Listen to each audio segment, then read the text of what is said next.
guys, how are you? Hope you all are doing well. Today I'm back with one of the most interesting video. In this video tutorial guys, I'm going to show you how to disable your Windows 11 laptop internal keyboard.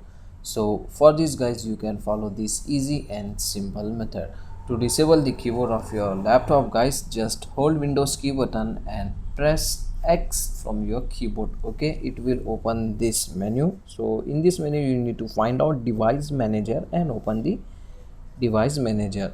And here guys, in the device manager, just you need to find out keyboard. As you can see, keyboard is here. Just extend this, and here guys it will show internal keyboard as well as your external keyboard. In case if you have connected, so if you want to disable the internal keyboard guys, in my case my laptop internal keyboard is standard PS2 keyboard. So just right click on that, and here you can get the option uninstall device. Just click on it.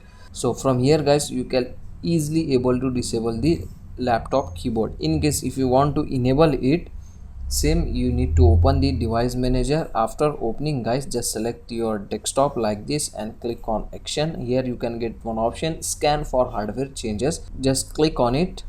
After this guys, just you need to restart your laptop one time. After restarting, it will enable your internal keyboard of your laptop. So that's it for today guys. The short and simple video. Hope you enjoy. If you enjoy, please guys don't go back without like, share and subscribe to our channel. Thank you very much.